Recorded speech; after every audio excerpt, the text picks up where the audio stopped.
नमस्ते सभी को। मैं हूँ सृष्टि और आज हम भगवत गीता चैप्टर 2 के श्लोक 16 में आ गए हैं। रोज की तरह पहले मैं श्लोक को संस्कृत में पढ़ूंगी, उसके इंग्लिश ट्रांसलेशन को देखेंगे और मीनिंग को समझेंगे। तो चलिए शुरू करते हैं। न सतो विद्यते भवो न भवो विद्यते सतः उभयोरापि दृष्टोऽस्नतस्तव अनयोस्तत्वा दर्शिभिः। Those who are seers of the truth have concluded that of the non existent, the material body, there is no endurance, and of the eternal, the soul, there is no change. This they have concluded by studying the nature of both. तो यहाँ पे क्या बोला जा रहा है कि जो ट्रुथ के बारे में सीयर करते या जानने की कोशिश करते हैं, उन्होंने ये कंक्लूड किया है कि मटेरियल बॉडी जो है वो नॉन एग्जिस्टेंट है। ये तो सच है, कभी ना कभी मटेरियल बॉडी जो है, जो शरीर है, वो तो खराब हो ही जाता है। वो आपका मतलब डिस्ट्रॉय हो जाता है। मरने के बाद शरीर रहती है नहीं। इनफैक्ट जिंदा रहते रहते भी कितने के शरीर के पार्ट्स धीरे धीरे खराब हो जाते हैं, गायब हो जाते हैं, कितने सारे चेंजेस आते हैं physically. But soul wise eternal the soul, there is no change. Soul wise कोई चेंज नहीं होती। सोल अंदर कभी भी ऐसा होता है कि सोल गायब हो गया, सोल का ये पार्ट कट के चला गया, सोल का ये पार्ट को डायबिटीज हो गया, सोल के इसको ये हो गया, ऐसा नहीं होता है। सोल में ट्रांसफॉर्मेशंस आप ला सकते हो, बट सोल जो है वो सोल कभी भी आधा अधूरा कटा ये नहीं होता है और डिस्ट्रॉय भी नहीं होता है। सोल को आप थोड़ा और डेवलप कर सकते हो, अपने अंदर चेंजेस ला सकते हो, अपने बिलीफ सिस्टम को बेहतर कर सकते हो। जो भी लर्निंग्स आप एक लाइफ स्पैन में लेके जाओगे, अगर दूसरी लाइफ स्पैन एग्जिस्ट करती है, क्योंकि इस लोक में रह के हम बाद वाले के सिचुएशन को नहीं जानते हैं ना, this is all assumptions. So but law of assumption कभी भी बोला जाता है कि ट्रुथ होता है। जो भी आप बिलीव करोगे वो ट्रुथ होगा। तो अगर लाइफ एग्जिस्ट करती है तो यहाँ पे जितने भी लर्निंग्स आप लेके आए हो वो अगले में आपको अफेक्ट करेगी। आपने कभी कभी देखा होगा कुछ कुछ चीज़ें, इंसिडेंट्स देख के लगता है पहले तो नहीं हुआ है, थोड़ा थोड़ा जाना पहचाना लग रहा है। कोई कोई चीज़ पढ़ के लगा है ये सिमिलर चीज़ शायद पहले थोड़ा सा कहीं पढ़ा था। खुद से अपने से कुछ चीज़ आप बोल देते हो या कुछ फील करते हो जो शायद नया है लेकिन लगता है पुराना है, कहीं पहले हुआ है, जबकि अभी ये चीज़ हुआ नहीं है।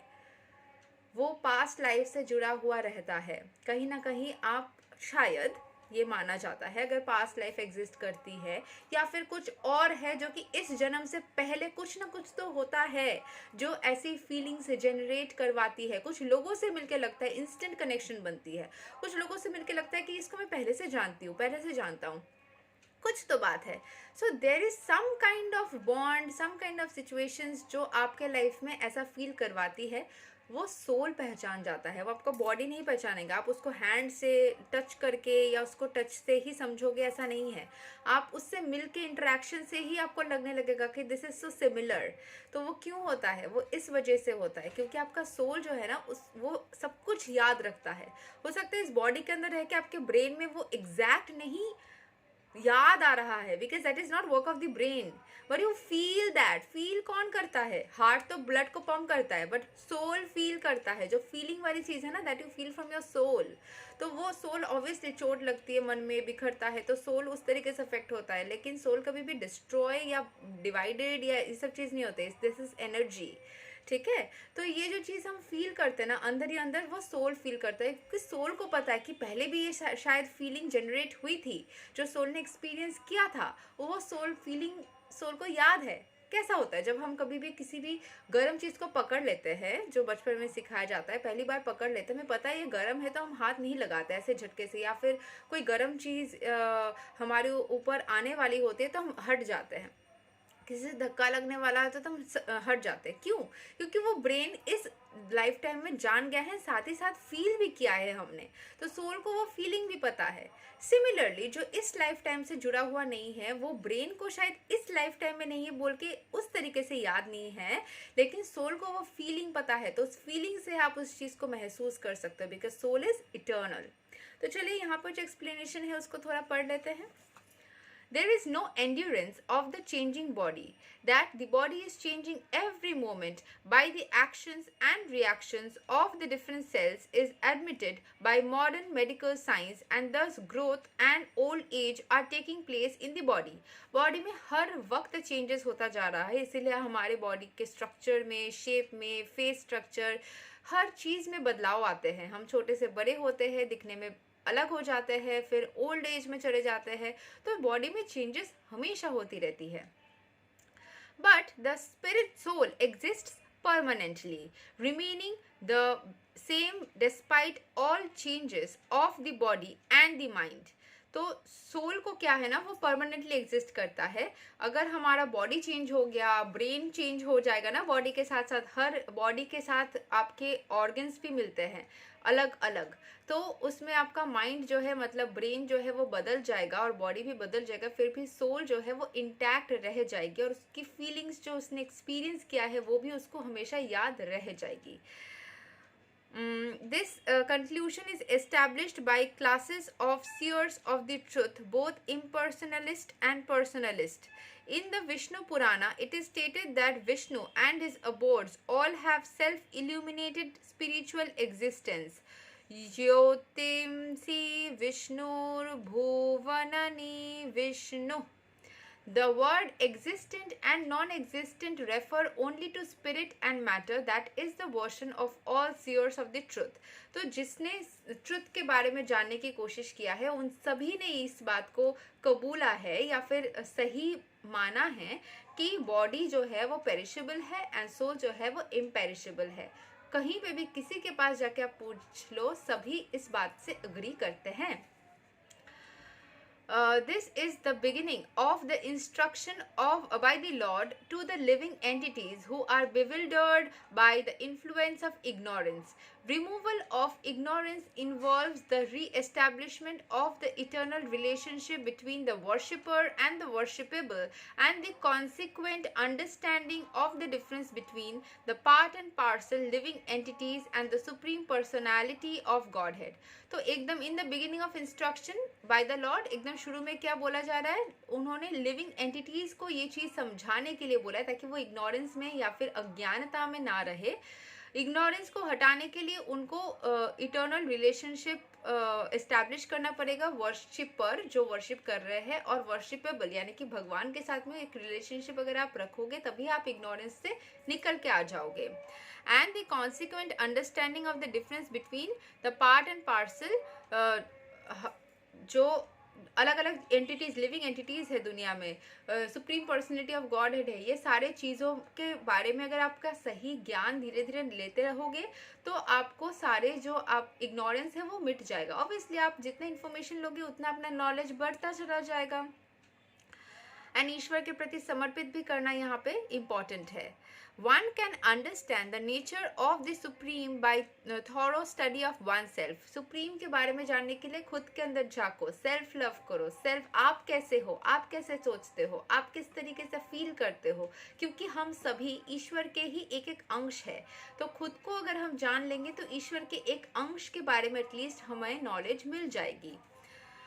The difference between oneself and the supreme being understood as the relationship between the part and the whole. एक जो मैंने बोला, एक पार्ट और एक पूरा अंश. एक अगर आप ऑरेंज ले रहे हो, उसका एक टुकड़ा निकल के लाओगे, उसको स्वाद लोगे तो आपको पूरे ऑरेंज के बारे में पता चल जाएगी.